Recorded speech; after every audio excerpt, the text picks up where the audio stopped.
जब हम महाअवतार बाबा के केव की तरफ बढ़े आगे, तो एक एहसास मुझे बार बार होता रहा कि कोई ना कोई अदृश्य शक्ति जैसे मुझे अपने तरफ खींच रही है। महाअवतार बाबा जी का केव मुझे लगता है सदियों से रहा है। महाभारत काल अगर हम ले लें या उससे भी पहले चल जाए, हमें मार्गदर्शन देने के लिए समय समय पर आत्माएं आती और जाती रहती हैं, लेकिन कुछ आत्माएं जिन्हें हम चिरंजीवी कहते हैं, वो शाश्वत बनी रहती हैं और उनका उद्देश्य और ध्येय सिर्फ और सिर्फ मानवता के स्तर को ऊपर उठाना है। गुरुजी, ऐसा क्यों होता है कि किसी को भी, ज़्यादातर लोगों को जब भी दिव्य अनुभव हुए हैं या ऊर्जाओं का अनुभव हुआ है, चाहे वो महाअवतार बाबा जी हों, चाहे वो नीम करौली बाबा हो, चाहे लाहिड़ी महाशय हो, ये हमेशा पहाड़ों पर ही क्यों होता है? ऐसी दिव्य एनर्जीज पहाड़ी क्षेत्रों को ही क्यों चुनती हैं?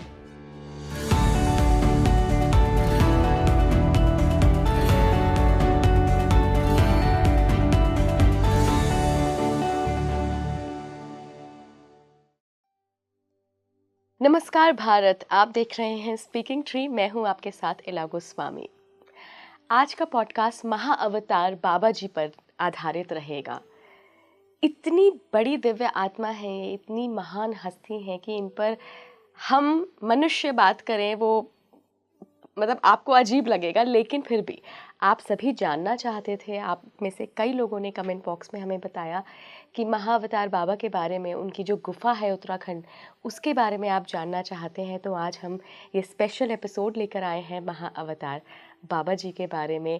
और आज के जो मेरे मेहमान हैं, उनके ऊपर नीम करौली बाबा की ऐसी कृपा हुई कि उस कृपा के ज़रिए वो महाअवतार बाबा जी तक पहुँचे।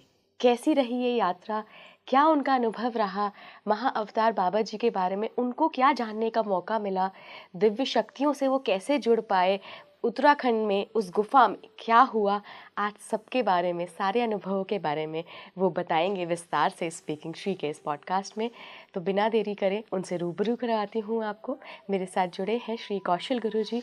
बहुत बहुत स्वागत है गुरुजी आपका स्पीकिंग ट्री पर। धन्यवाद आपका मुझे बुलाने के लिए अपने प्लेटफॉर्म पर। गुरुजी, महाअवतार बाबा के बारे में आज अपने दर्शकों को हम बताने की कोशिश करेंगे। महाअवतार बाबा जी का जब नाम आता है तो ऐसे एक अलग अंदर से कॉलिंग आती है कि इनके बारे में सब कुछ जानने का मौका मिल जाए। आप उनकी गुफा तक ट्रैक करके गए हैं, आपके अनुभवों के बारे में भी बात करेंगे, साथ ही महाअवतार बाबा की पूरी लाइफ जर्नी पर आज बात करेंगे। तो सबसे पहले तो गुरुजी मुझे ये बताइए कि आपका अनुभव क्या था, वो ट्रैक कैसे शुरू हुआ, कैसे आप पहुँचे, आपको किसने बताया उस गुफा के बारे में, वो सब बताइए। बिल्कुल। सबसे पहले बहुत बहुत धन्यवाद आपका ये प्रश्न पूछने के लिए, मुझे बुलाने के लिए। महाअवतार बाबा सबसे पहले तो एक एहसास है, एक फीलिंग है। और जब आप धीरे धीरे आध्यात्मिक पथ पे आगे बढ़ना शुरू करते हैं, आप ऐसा पाएंगे कि जो योगी जन हैं, उनकी एक तरह से कॉलिंग आनी आपको शुरू होगी। मैंने अपनी यात्रा नीम करौली बाबा के आश्रम कैंची धाम आज से 14 साल पहले शुरू की। मेरी उस यात्रा ने मुझे कई तरीके के अनुभव दिए और उन अनुभवों को मैं यदा कदा लोगों से शेयर भी करता रहा। धीरे धीरे उसी क्रम में मैंने आगे की भी यात्रा शुरू की और कहीं ना कहीं ये प्रेरणा मुझे कैंची धाम श्री नीम करौली बाबा से मिलनी शुरू हुई। और एक बात जो काफ़ी समझ में आई वो ये कि सब एक है। कोई भी योगी, महायोगी अलग नहीं है। ना तो वो आपसे अलग है, ना तो वो अपने समकक्ष योगियों से अलग है। तो ये प्रेरणा पहली बार मुझे कैंची धाम आश्रम में श्री नीम करौली बाबा के माध्यम से मिली। फिर मैंने अपनी यात्रा का क्रम आगे बढ़ाना शुरू किया। गुरुजी, क्या हुआ था वहाँ उस वक्त नीम करौली बाबा में? जी, क्योंकि लोगों को भी जानने का मौका मिलेगा ना कि ऐसी कौन सी कॉलिंग या ऐसे कौन से संकेत आपको मिले। जी बिल्कुल। तो उस वक्त जब मैंने जाना शुरू किया था, आज से तकरीबन 14 साल पहले, तो इतना लोगों की हुजूम नहीं होती थी, आराम से आप बैठ सकते हैं, ध्यान कर सकते थे। तो बाबा जी का एक तखत है वहाँ पे, जहाँ वो बैठा करते थे, लोगों को दर्शन दिया करते थे जी। मैं जब भी जाता उस जमाने में तो उस तखत के नीचे बैठ जाता, आंख बंद करके घंटों बैठा रहता। और वहाँ मुझे दृश्य दिखते, योगी जनों के स्वरूप दिखते, और कहीं ना कहीं से एक आवाज आती, बढ़ो, आगे बढ़ो, देखो, आध्यात्म यहीं से शुरू होता है। और फिर मैं राम नाम का जाप करने लगता। फिर वहाँ से आने के बाद मैं अपने कार्य में लग जाता, कामों में लग जाता। लेकिन वो कॉलिंग जो थी, वो दृश्य जो थे, वो मेरे दिमाग में घूमते रहते थे। इसी सिलसिले में, इसी क्रम में एक बार मुझे कॉलिंग आई, माता का स्वरूप दिखा, नजर आया। फिर मैं अल्मोड़ा की तरफ, कसार देवी की तरफ बढ़ा। वहाँ पे मैंने ध्यान किया। कहा जाता है कि स्वामी विवेकानंद ने उस गुफा में बैठ के ध्यान किया था। मैं उसी गुफा में बैठ के मैंने ध्यान किया। जब मैंने ध्यान किया तो मुझे एक योगी का स्वरूप नजर आया, जिसके लंबे केश थे और दिव्य उसकी आभा थी। कहते हैं कि कई बार ऐसा होता है कि आप ज़्यादा ध्यान देते नहीं हैं, और मैं वहाँ से निकलने के बाद अक्सर हाँ ये होता कि मैं उस किताब को, जिसको मैं कई सालों से पढ़ता आया हूँ, द ऑटोबायोग्राफी ऑफ अ योगी,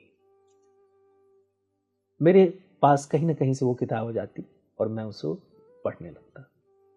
इसी सिलसिले में मैं फिर लाहिरी महाशय जी को का स्वरूप मेरे सामने, मेरे ध्यान में आता। लाहिरी महाशय जो कि इनके गुरु थे। फिर न जाने ये क्रम सिलसिला बढ़ता चला गया और मुझे अंदर से ये आवाज आती कि चलो एक बार महाअवतार बाबा जी के गुफा चलो।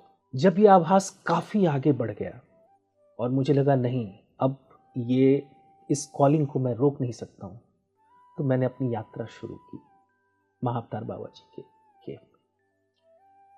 तो जब हम दिल्ली से निकले तो हमें एक आश्रम में रुकना था, जो स्वामी योगानंद जी का आश्रम था। संजोग से वहां पे जगह नहीं थी, तो हमें उन्होंने एक जगह के बारे में बताया और साथ में ये भी बताया कि वहां पे मोबाइल का नेटवर्क नहीं है। हम बड़े खुश हुए कि चलो उस मोबाइल से तो छुटकारा मिला। यदा कदा एन केन प्रकारेण हम उस जगह पे पहुंचे। वहां पे एक बालक मिला 16-17 साल का। तो मेरी आदत है, जब भी मैं पहाड़ों पे जाता हूँ तो मैं घूमना शुरू कर देता हूँ, ध्यान करना शुरू कर देता हूँ। आज उस दिन मैंने उस बालक से बात की और उसने मुझे कहा, तो मैंने उससे पूछा कि महाअवतार बाबा जी के बारे में जानते हो? तो उसने हंसते हुए मुझे कहा, हाँ, जहाँ रजनीकांत जी आते हैं। मैंने कहा हाँ वहीं। उसने कहा आप सुबह में तैयार रहें, मेरे साथ और भी लोग थे, मैं आपको ले चलूँगा, मैं आपका गाइड हूँ। मुझे बड़ी प्रसन्नता हुई, ये छोटा सा बालक मेरा गाइड बनेगा। और सुबह में हम निकल पड़े महाअवतार बाबा जी की केव की तरफ। एक चीज़ जो शायद मैं आपके माध्यम से आपके दर्शकों को भी बताना चाहूँगा कि हम सब एक निमित्त मात्र हैं, करने वाला कोई और है। जैसे कोई पीछे से रेगुलेट कर रहा है और अच्छा, बुरा, सच्चा, झूठा जो भी है, वो कहीं ना कहीं एक रेगुलेटर से रेगुलेट हो रहे हैं हम, और निमित्त की भांति हम कार्य कर रहे हैं। जब हम महाअवतार बाबा के केव की तरफ बढ़े आगे, तो एक एहसास मुझे बार बार होता रहा कि कोई ना कोई अदृश्य शक्ति जैसे मुझे अपने तरफ खींच रही है। तो मुझे ये लगा कि शायद ये सिर्फ मेरे साथ हो रहा है। इस फैक्ट को रीचेक करने के लिए मैंने अपने साथ के लोगों को पूछा, साफ साफ शब्दों में ना पूछकर मैंने घुमाकर पूछा कि आप लोगों को कैसा महसूस हो रहा है, क्योंकि शायद वो इतना कनेक्टेड नहीं थे, वो इतना जानते नहीं थे। तो मेरे लिए और भी आसान हो गया एक अच्छा जवाब सुनने के लिए। उन्होंने कहा जैसे कि कुछ पुल कर रहा है हमें। सबका यही कहना था, जिसमें बच्चे भी थे, बड़े भी थे। हमारी यात्रा आगे बढ़ती चली गई, साथ में और भी लोग जुड़ते चले गए। केव के थोड़ा सा पहले एक मंदिर है, ध्यान कक्ष है, जहाँ पे आप रुक के थोड़ा विश्राम करके तब आप केव की तरफ ऊपर बढ़ते हैं। हम सब रुके वहाँ पर। रुकने के बाद हम थोड़ी देर वहाँ पे हमने ध्यान किया। मुझे लगता है आज तक का जो ध्यान था उसका निचोड़ मुझे वहाँ पे मिला। शरीर में बिल्कुल भी भार समझ में नहीं आया। और कहते हैं ना, ध्यान शुरू करने से पहले थोड़ी सी मुश्किलात आती है। अगर आप अभ्यासी हैं ध्यान के तो आपका ध्यान तुरंत घटित होगा। अगर आप अभ्यासी नहीं हैं तब आपका ध्यान घटने में थोड़ा वक्त लगता है। लेकिन वहाँ ऐसा नहीं था। वहाँ आप बैठे, हम इतना चल के आए थे। सबसे पहली बात तो थकावट महसूस नहीं हुई। और जब हम वहाँ पे बैठे और आंख हमने बंद की तो जैसे सब कुछ, सर से सारा बोझ उतर गया। शरीर बिल्कुल विश्रांति की अवस्था में पहुंच गया। मन बिल्कुल शांत और एक अजीब सा उत्साह जिसका वर्णन शब्दों में नहीं किया जा सकता है। एवं प्रकारेण हम वहां से केव की तरफ बढ़े। महाअवतार बाबा जी की जो गुफा है, और ऐसा कहा जाता है जहाँ पे उन्होंने लाहिरी महाशय जी को दर्शन दिए थे। एक अद्भुत वहाँ की ऊर्जा है, एक अद्भुत शक्ति है। और मैं अपने आप को बड़ा भाग्यशाली मानता हूँ कि मुझे वहाँ बैठकर ध्यान करने का अवसर मिला।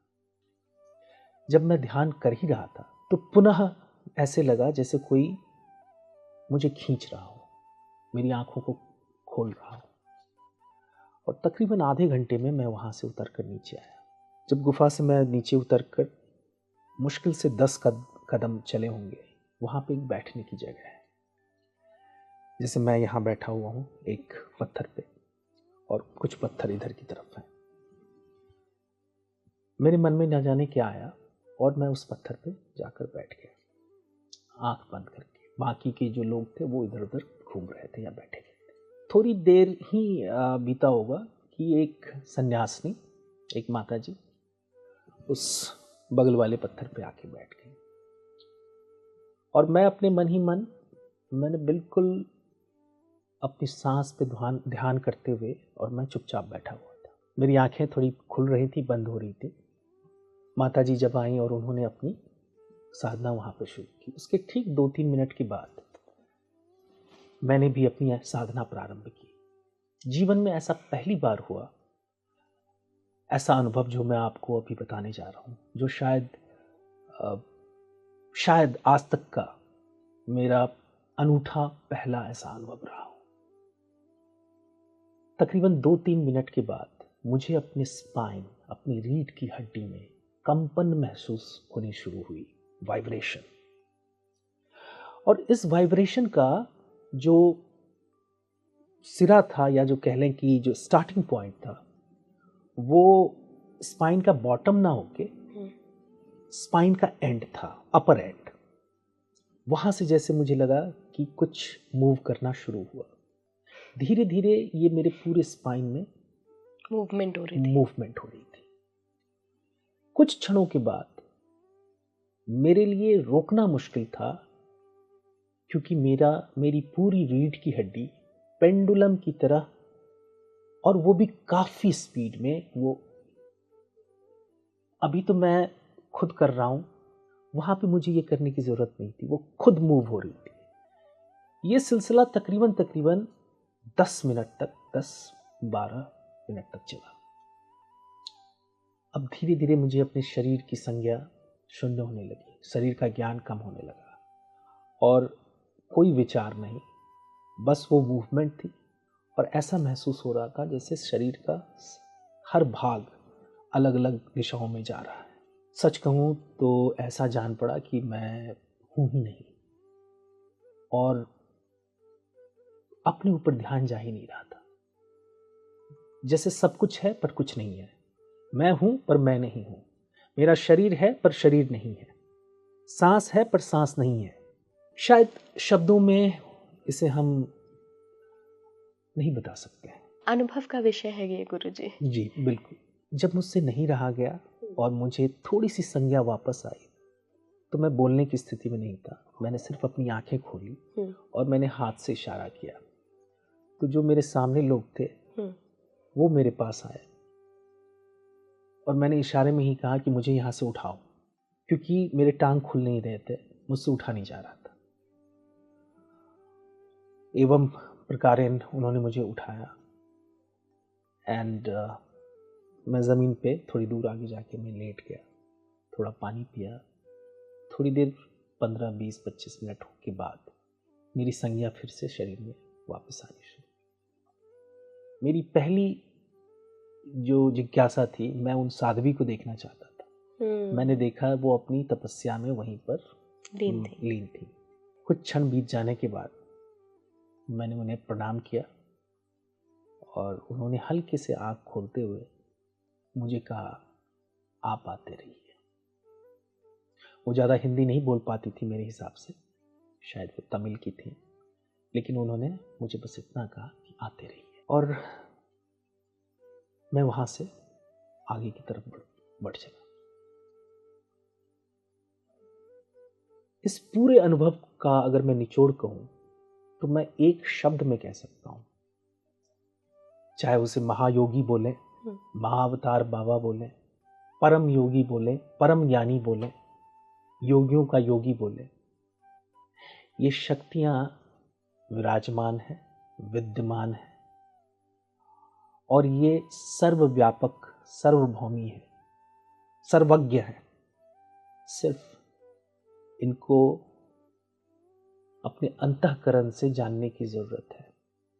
अगर हम एक बार कोशिश कर लें तो ये शक्तियां, इन शक्तियों को के पास आपको जाने की जरूरत नहीं होती है, ये शक्तियां खुद आपके पास चल के आती है। और भक्ति योग जो है, भक्ति योग का मार्ग, मुझे लगता है वो सबसे सरल, सहज, सुगामी मार्ग है। गुरुजी, जो आपका अनुभव रहा है उससे अगर एक निचोड़ देखें या उससे अगर एक प्रश्न निकालें तो वो ये भी बनता है कि क्या वो सिर्फ गुफा ही नहीं बल्कि उसके आसपास का भी जो जोन है, 500 मीटर ले लीजिए, 1 किलोमीटर तक ले लीजिए, क्या वो भी इतना एनर्जाइज है कि आपको इस तरीके का अनुभव हुआ? क्योंकि आप कुंडलिनी की भी प्रैक्टिस करते हैं अपनी पर्सनल लाइफ में भी, आप सिखाते भी हैं, चक्र जागरण पे भी आपकी मास्टरी है, लेकिन अगर आपके साथ ये अनुभव हो रहा है तो अगर किसी आम इंसान के साथ हो जाए वो तो हिल जाए। तो यहाँ पे थोड़ा अवेयरनेस भी रखनी है हमें। बिल्कुल। देखिए, बहुत ही अच्छा सटीक आपका प्रश्न है। आध्यात्मिक पाथ पे चलने के लिए जो सबसे जरूरी बात है, आवश्यक बात है, वो है अवेयरनेस। बिना अवेयरनेस के तो आध्यात्मिकता का अ भी नहीं है। तो जो पहली अवेयरनेस रखनी है लोगों को, वो ये करनी है, इन हाई स्पिरिचुअल वाइब वाले प्लेसेस पे जाने के लिए आपकी तैयारी होनी चाहिए, आपकी अवेयरनेस होनी चाहिए और आपको अपनी कॉन्शियसनेस पे वर्क करते रहना चाहिए। उदाहरण के लिए, एक पहली कक्षा के विद्यार्थी को 5वीं कक्षा का एग्जाम देने का बड़ा शौक था। हालांकि उसने तैयारी सिर्फ पहली कक्षा की कर रखी थी। जाहिर सी बात है वो फेल हो गया। हमें इन जगहों पे इसलिए बस नहीं जाना चाहिए कि बाकी के सब लोग जा रहे हैं। इन जगह पे जाने से पहले हमें अपने मानसिक शुद्धि जरूर करनी चाहिए। और जो आपने अभी बात कही, अवेयरनेस बढ़ाने का सबसे बड़ा और आसान तरीका है कि हम अपने वास्तविकता को समझें, अपनी जागृति को समझें और अपने वाइब को, अपने वाइब्रेशन को ऊपर ले जाएं, थोड़ा ऊपर उठाएं। तब अगर आप इन जगहों पे जाते हैं और आपकी साधना में अगर दम है, सच्चाई है, तो आपको एक्सपीरियंसेस तो होने ही है। गुरुजी, महाअवतार बाबा जी की गुफा के बारे में, थोड़ी उसकी हिस्ट्री के बारे में लोगों को बताते हैं। लाहिड़ी महाशय को दर्शन दिए थे महाअवतार बाबा जी ने। इससे पहले भी क्या कुछ इंसिडेंसेस हुए हैं उस पर्टिकुलर इलाके में? लाहिड़ी महाशय को कैसे दर्शन हुए? बिल्कुल। लाहिड़ी महाशय दानापुर, पटना में रेलवे के डिपार्टमेंट में काम करते थे, लेकिन वो शुरू से ही आध्यात्मिक पथ पे चलते रहे थे। हुआ यूं कि उन्हें एक खत आया और खत में उनका ट्रांसफर जो है वो रानीखेत के लिए हो गया। उत्तराखंड सीधे? जी, रानीखेत के लिए। वो रानीखेत पहुंचे। काम करते हुए एक दिन वो टहलने निकल जाते थे, हमेशा लंबी दूरी पे वो टहलने के लिए निकले। जब वो टहलने के लिए निकले तो वो बहुत दूर चले गए घने जंगल में। वहां पर उन्हें एक संत मिले और वो संत ने उन्हें एक गुफा की तरफ दिखाया। बोला कि पहचाना तूने? उन्होंने कहा नहीं। जोर डाल, अपने दिमाग पे जोर डालो, पहचाना तुमने? नहीं। एवं प्रकारेण उन्हें ये ज्ञात हुआ कि मैं अपने पिछले जन्म में यहीं पर बैठ के तपस्या कर रहा था और ये जो गुरु महाराज मेरे सामने हैं ये मेरे पिछले जन्म के गुरु हैं। फिर लाहिड़ी महाशय जी की वहां पर शुद्धि क्रिया शुरू हुई। एवं प्रकारेण कितने दिन बीत गए, लेकिन ये देखिए सारा डिवाइन वे से कनेक्टेड होता है। इतने दिन बीत गए, यहाँ पर लोगों को शंका होनी शुरू हो गई कि कहाँ गए। और जब वो पूरी तरीके से पवित्र हो गए और उन्होंने ध्यान किया, तब उनके ध्यान में महाअवतार बाबा जी उसी गुफा में प्रकट हुए और उनको दर्शन दिया। ये मान्यता है। और उस दर्शन के बाद उन्होंने महाअवतार बाबा जी ने लाहिड़ी महाशय को कहा, तू जहां भी रहेगा मैं तेरे साथ रहूंगा, तू जब भी मुझे याद करेगा मैं अवतरित होऊंगा। फिर लाहिड़ी महाशय वापस अपने ऑफिस में आए। वहां पे फिर उनको चिट्ठी मिली कि आप फिर से दानापुर आ जाइए। तो आप देखिए किस तरीके से अरेंजमेंट था, पूरा अरेंजमेंट था। और वो पुनः वापस वहां पहुंचे। और एक बार ये भी मैं आपसे शेयर करना चाहूंगा। एक बार अपने मित्र मंडली में बैठे हुए थे और ये भगवान की चर्चा चल रही थी। तो लाहिड़ी महाशय जी के एक मित्र ने कहा, अरे ये सब ऐसे ही है। लाहिड़ी महाशय ने कहा, नहीं ऐसे नहीं है, मेरे गुरु ने मुझे वचन दिया है कि तू जब भी मुझे याद करेगा मैं आ जाऊंगा। लाहिड़ी महाशय बैठ गए ध्यान में और महाअवतार बाबा जी प्रकट हो गए। लेकिन प्रकट होने के बाद उन्होंने थोड़ी सी सख्ती दिखाते हुए लाहिड़ी महाशय जी को बोला कि ये कार्टून का खेल नहीं है। सिर्फ अपनी बात को रखने के लिए तुमने मुझे याद किया, ये नहीं। जब तुम्हें सच्ची जरूरत हो, सच में प्रूव करने के लिए नहीं कि मैं हूं या नहीं, ये प्रूव करने की जरूरत नहीं है। और जब ये उनके मित्रों ने देखा तो उनके होश और उड़ गए। महाअवतार बाबा जी का केव मुझे लगता है सदियों से रहा है।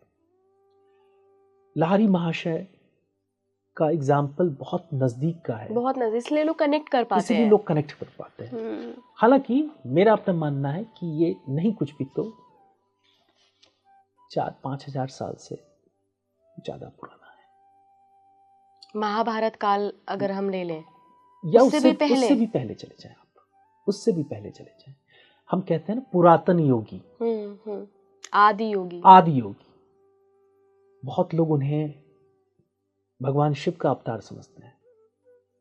तो जिसकी जैसी प्रैक्टिसेस रही, जिसकी जैसी भावना रही, वो उसको उस रूप में दिखे।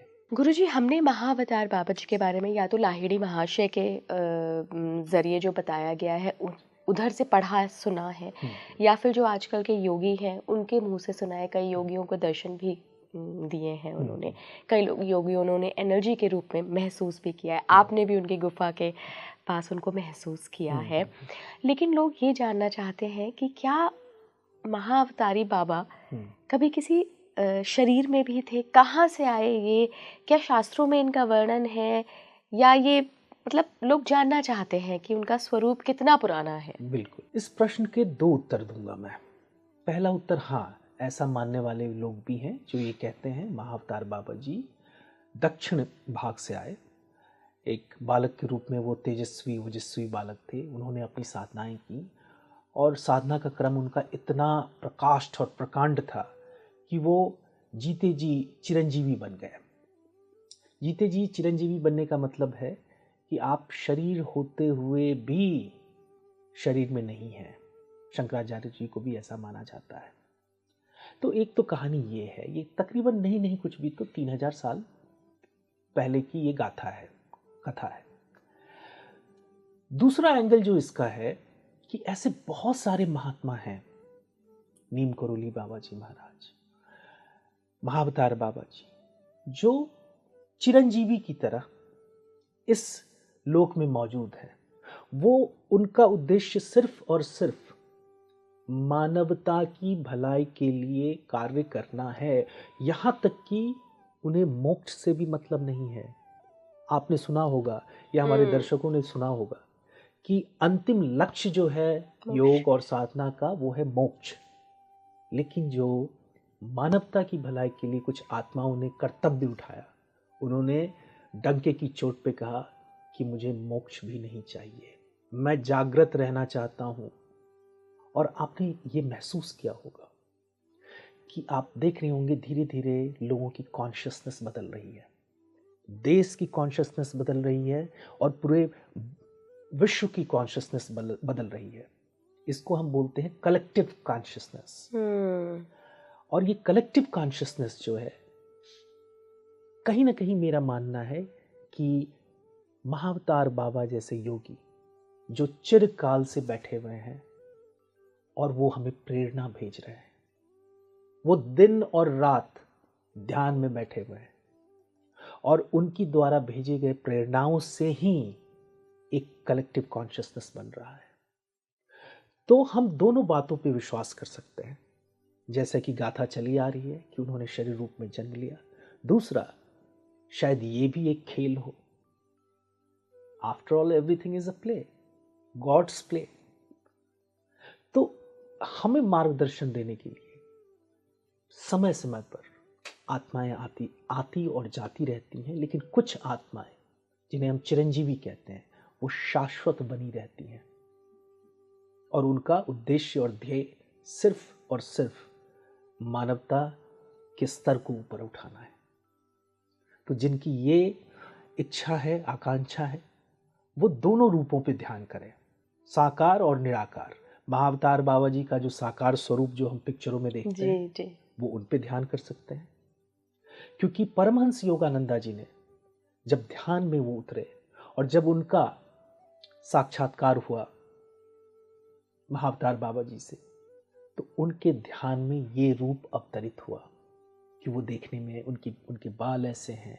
उनके शरीर के बारे में कहा जाता है, जो उन्होंने वर्णन किया है, कहते हैं कि दिव्य कांति भरी हुई है, जैसे लगता है कोई 22 या 24 साल के बालक नौजवान का शरीर हो। और जब जब लोगों ने उन्हें देखा तो उसी रूप में देखा। दूसरा, मैं कहता हूं कि जब आप धीरे धीरे रूप पर ध्यान करते जाएं, रूप से निराकार रूप में आप जब जाएं, तब आपको यह महसूस होना शुरू होगा कि महाअवतार बाबा जी, चाहे वो आपके स्वप्न में आए ना आए, वो आपको दिखे ना दिखे, उनकी मौजूदगी आपको हर पल हर क्षण महसूस होगी। गुरुजी, आज हमने इतनी सारी महाअवतार बाबा जी के बारे में बात कर ली है। मुझे लगता है हमारे जो दर्शक इस एपिसोड को सुन रहे होंगे, कई लोग जो आध्यात्मिक लेवल पे थोड़े से अपलिफ्ट हुए होंगे ना, उनके सपने में ज़रूर आने वाले हैं आज महाअवतार बाबा जी। और कहीं ना कहीं से क्या पता इस पॉडकास्ट के ज़रिए उनको प्रेरणा भी मिले। थोड़ा सा और बात करते हैं दिव्य शक्तियों के बारे में। लाहिड़ी महाशय योगानंद परमहंस को ठीक किया था उन्होंने, जब उनकी माता जी ने कहा था कि वो तस्वीर देखो सामने लगी है। बहुत बड़ी बीमारी से जूझ रहे थे और उस वक्त उस बीमारी का इलाज नहीं था, लेकिन लाहिड़ी महाशय ने अपनी कृपा से उनको ठीक किया था। तो लाहिड़ी महाशय को के जो गुरु माने जाते हैं वो महाअवतार बाबा जी हैं, और लाहिड़ी महाशय योगानंद परमहंस के गुरु माने जाते हैं। इसके बाद की जो आगे क्रम क्या है वो क्या है? बहुत ही सुंदर प्रश्न। क्रम कभी रुकता नहीं है, नदी का प्रवाह हमेशा बहता चला जाता है। आध्यात्म में भी ऐसा है। लेकिन हमें एक बात याद रखनी चाहिए, ऊर्जाएं इंतजार में बैठी रहती हैं कि कब उनके सुयोग्य आत्मा धरा पे आए और ध्यान भक्ति के जरिए वो अपने आप को इतनी परिष्कृत करें कि वो क्रम फिर से बनता चला जाए। तो मैं अभी इस पे ज़्यादा नहीं कहूँगा, लेकिन हमें धैर्य रखना चाहिए और वो समय आने वाला है जब वो महाधारा, क्योंकि महाधारा कभी रुकती नहीं है और वो धारा बहती चली जाती है। शायद आज हमारे आसपास ही बहुत लोग हैं जो उस महाधारा से जुड़े हुए हैं और जो अगली कड़ी का हिस्सा बनते जा रहे हैं या बनने के लिए तैयार हो। शायद अभी नहीं दिख रहा हो, लेकिन आने वाले वक्त में, समय में ये हमें जरूर दिखेगा।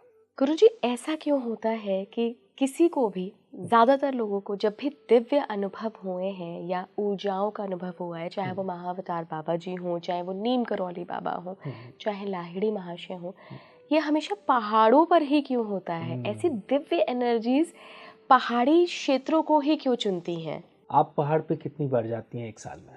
3 बार। 3 बार, बहुत अच्छा। पहले दिन जब आप शहर से निकल के पहाड़ों में शाम को बैठती हैं, आपको क्या डिफरेंसेस पता चलता है? अगर मैं अपनी बात करूं, मेरा मन बहुत भागता है। मतलब मेरे दिमाग में आई थिंक लाखों विचार चलते रहते होंगे, बट पहाड़ों पे जाके शांति मिलती है। तो पहली बात तो ये पता चल गई कि पहाड़ों में जाते ही शोर नहीं है। पहाड़ों में कहीं ना कहीं जो सदियों से योगी आवागमन कर रहे हैं, उनकी ऊर्जा विद्यमान है। और पहाड़ एक तरह से देवता का स्वरूप है, क्योंकि पहाड़ ने अपने में कई सारे जीवों को समेट रखा है, वनस्पतियों को समेट रखा है। दूसरी चीज, वहां पर मानव अभी भी एक शहर के अपेक्षाकृत कम वास करते हैं। पवित्रता अभी भी बनी हुई है। देखिए, सबसे पहले जो एक वातावरण को दूषित करने वाली चीज है, या फिर एक वातावरण को सुगंधित अच्छा बनाने वाली चीज है, वो है इंसान का दिमाग। वहां इंसान कम है, वहां वो भ्रष्ट सोच कम है और पवित्रता ज्यादा है। दूसरी चीज, पहाड़ों पे ही क्यों ये सब अनुभूतियां होती हैं? क्योंकि पहाड़ में एकांत है, पहाड़ में गुफाएं हैं, और गुफा अपने आप में एक तरीके से एनर्जी शील्ड की तरह काम करती हैं, जो प्रोटेक्ट करती हैं किसी भी तरीके की बैड फ्रीक्वेंसी को अपने अंदर प्रविष्ट होने में। और जब आप अपने ध्यान को उसमें केंद्रित करके बैठते हैं, तब जो आपकी विचारों से जो वाइब्रेशंस निकलते हैं वो बहुत ही ज़्यादा कॉन्सेंट्रेटेड होते हैं, बहुत ही ज़्यादा सुनियोजित होते हैं, सुदृढ़ होते हैं, और उनमें इतनी ज़्यादा कंपन होती है कि एक विचार अगर एक गुफा में बैठ के किया जाए दिन रात प्रतिदिन, वो पूरे ब्रह्मांड में उसको फैलने से कुछ भी रोक नहीं सकता है। इसीलिए जो हमारे योगी थे वो किसी साइंटिस्ट से कम नहीं थे। कैसे? उनको हमसे, आपसे बहुत पहले ऊर्जा का ज्ञान था, वाइब्रेशंस का ज्ञान था, फ्रीक्वेंसीज का ज्ञान था। इसलिए आप देखो ना, हर मंत्र की फ्रीक्वेंसी अलग है। बिल्कुल। हर बीज मंत्र की फ्रीक्वेंसी अलग है। जी जी। यहाँ तक कि आप सिर्फ राम बोलते हैं, उसकी भी अलग। आपकी सिर्फ राम कहने से आपका सोलर प्लेक्सस और आपका थर्ड आई एक ही शब्द में एक्टिवेट, दोनों वाइब्रेट होते हैं। अब इससे क्या अद्भुत बात हो सकती है? तो जब इस सिलसिले में मैं एक उदाहरण देना चाहूँगा। महाअवतार बाबा जी का जो मुख्य केव है, मुख्य गुफा है, उससे थोड़ा सा नीचे उतर के उसके बैक साइड में एक छोटी सी गुफानुमा आकृति है। मैं उसमें प्रविष्ट हुआ। सिर्फ बैठने भर की जगह है। जैसे ही मैं बैठा, और वो मिट्टी का है, पत्थर, थोड़े से पत्थर हैं, मिट्टी है, बस इतना सा खुला हुआ है जिसमें आप बैठ सकते हैं आराम से। मैंने आंख बंद की। आंख बंद करते ही मुझे ऐसा लगा, जो अनुभव वहाँ था मेन केव में, वहाँ से अलग अनुभव यहाँ हुआ। वो केव सूर्य की तरह था, हम्म। ये चंद्र की तरह। आप समझ रहे हैं ना? बिल्कुल ये समझ चंद्र रही की हूँ। तरह मुझे बिल्कुल शांत कर दिया। और मैं यहाँ बैठा था, जब मैंने राइट की तरफ सर मोड़ा तो मुझे एक सुरंग सा दिखा। बाद में पूछने पर, पता करने पर मुझे पता चला कि ये सुरंग हाल फिलहाल तक कार्य करती थी। यहाँ से आप सीधे बद्रीनाथ को जा सकते हैं। ओह। यहाँ से आप सीधे बद्रीनाथ को जा सकते हैं। हालांकि किसी कारणों से अभी उसको बंद करके रखा था, मैंने उसके बाद ज़्यादा पूछा भी नहीं। लेकिन आप समझ सकते हैं पहले की योगी, पहले के लोग और पहाड़ों का महत्व। गुरुजी, ये जो योगी लोग होते हैं, ये उनको किसी शरीर की ज़रूरत तो होती नहीं है, तो ये ट्रैवल कैसे करते थे? मन की गति से? बिल्कुल, मन की गति तो है ही। एक शब्द में मैं इसका जवाब देना चाहूँगा। किसी ने नीम करोली बाबा से पूछा कि कुंडलिनी जागृत हो जाएगी तो क्या होगा?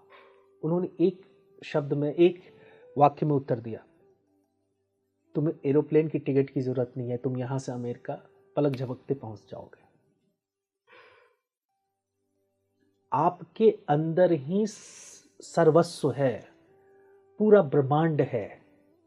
और मैं बार बार लोगों से यही प्रार्थना करता हूं कि अपने अंदर के ब्रह्मांड को जानने की कोशिश करें। एंड इसके लिए मेरा जो टैगलाइन है वो है, first connect with yourself and find the balance. आज की सबसे बड़ी विडंबना है कि हम बाहर से कनेक्ट करते हैं, किताबों से कनेक्ट करते हैं, सारी बाहरी चीजों से हम कनेक्ट करते हैं। क्या हमने कभी अपने आप से कनेक्ट किया या करने की कोशिश करते हैं? महज एक मिनट भी, एक क्षण भी हम दे दें अपने आप से कनेक्ट करने को तो काम हो गया। स्वामी विवेकानंद की एक लाइन जरूर मैं यहां पे कहना चाहूंगा। उन्होंने कहा, अगर किसी भी दिन तुमने अपने आप से बात नहीं की, किसी भी दिन तुमने अपने आप से बात नहीं की, तो तुमने एक महान इंसान से वार्ता करने का मौका खो दिया। बहुत बड़ी और डीप बात कही है उन्होंने, लेकिन लोगों को समझ नहीं आती है ये बात। हम खुद से बात ही नहीं करते। तो गुरुजी, अगर किसी को महाअवतार बाबा जी से कनेक्ट करना है तो पहले अपने अंदर झांकना पड़ेगा। बिल्कुल जी, आपने 100 बातों की एक बात कह दी। इला जी, ऐसा है सिर्फ महाअवतार बाबा जी से ही नहीं, उन्हें किसी भी दिव्य आत्मा से जुड़ना हो, चाहे वो हनुमान जी हो, चाहे वो कोई भी दिव्य आत्मा हो, जो पहला जो स्टेप है वो अपने आप से कनेक्ट करना है। वो यहाँ इस स्टूडियो में भी बैठ के हो सकता है, वो आपके अपने घर में भी बैठ के हो सकता है, वो मेट्रो में चलते हुए भी हो सकता है, कार में बैठे हुए भी हो सकता है, एरोप्लेन में उड़ते हुए भी हो सकता है, खाना खाते हुए भी हो सकता है, या जिम में एक्सरसाइज करते हुए भी हो सकता है। कहते हैं ना, इंटेंशन एंड अटेंशन।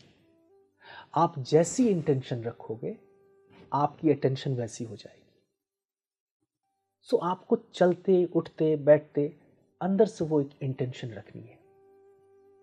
जैसे आपको मैं एक छोटा सा एग्जाम्पल के तौर पे समझाता हूँ ये बात, अपने आप से कनेक्ट कैसे होना है। जैसे कभी हल्का सा कुछ, हल्की सी चोट लग जाए या कुछ चुभ जाए, हम सब, बहुत हल्की सी चुभन हो या कोई सुई लगी हो, हम सब काम करते रहते हैं, पर अंदर ही अंदर वो टीस हमें, वो हल्का सा पेन, यस, वो हमें महसूस होती रहती है। जब आप खुद से कनेक्ट होना चाहें तो सबसे पहले आपको अपनी जागृति पे काम करना है और अपने होने पे। क्या हम अपने होने को हम महसूस कर पाते हैं? मतलब मैं ये दावे के साथ कह सकती हूँ कि आधे से ज्यादा लोग सिर्फ ऐसे ही आंख बेहोशी में जी रहे हैं। जी, तो इसी बेहोशी को हमें सबसे पहले, इसे हम तंद्रा कहते हैं। तंद्रा, तंद्रा, ना हम जागे हैं ना सोए हैं, तंद्रा ही है। इस तंद्रा की अवस्था को हमें तोड़ना होगा। और जब वो पहली बार टूटेगी, बहुत शोर मचाएगी, बहुत रिपल्सन होगा हमारे अंदर। कभी हम बीमार फील करेंगे, कभी हम थका हुआ फील करेंगे, लेकिन आप रुके नहीं। उस तंद्रा को तोड़े। और तंद्रा को तोड़ने के लिए जो रामबाण दवाई है इस काल के लिए, इस काल में, वो है भक्ति का मार्ग, नाम जाप। ओम अ उ म से मिलके बना है। दिन रात इसका उच्चारण करते रहे मन में। बहुत बहुत धन्यवाद गुरुजी। आपका भी बहुत बहुत धन्यवाद, आपने ये अवसर दिया अपने मंच पे आने का और अपने विचार व्यक्त करने का। बिल्कुल बिल्कुल गुरुजी, मतलब आज हमारे दर्शकों को महाअवतार बाबा जी, नीम करौली बाबा जी, लाहिड़ी महाशय, बहुत सारे ऐसी दिव्य आत्माओं के बारे में जानने का मौका मिला। और आपका जो अपना अनुभव था वो लोगों को बहुत प्रेरित करेगा कि वो भी अध्यात्म के रास्ते पर आगे बढ़ें। और देखें, गुरुजी का अनुभव इसलिए इतना अलग था क्योंकि वो बहुत समय से आध्यात्मिक प्रैक्टिस में हैं, लोगों को गाइड करते आ रहे हैं, उन्होंने खुद पर बहुत सारा काम किया है। आप ऐसा मत सोचिएगा कि आप भी वो ट्रैक करके अगर महाअवतार बाबा जी की गुफा में जाके ध्यान लगा लें तो आपको भी कुछ ऐसा ही अनुभव होगा। हर किसी की साधनाओं का लेवल, हर किसी के अनुभवों का लेवल अलग होता है। कोई भी ऐसी एक्सपेक्टेशन बिल्कुल मत रखिएगा कि आपकी भी स्पाइन ऐसे पेंडुलम जैसे हिलने लगेगी या आपको भी कुछ दिख जाएगा। हो सकता है आपको कुछ भी अनुभव ना हो, लेकिन वहाँ से आने के बाद ये ज़रूर हो कि आप बदल जाएं और कुछ पॉजिटिव बदलाव हुई आए। जुड़े रहिए स्पीकिंग ट्री के साथ और मुझे अपने अनुभव ज़रूर बताइएगा अगर ऐसा कोई अनुभव आपको हुआ है। नमस्कार।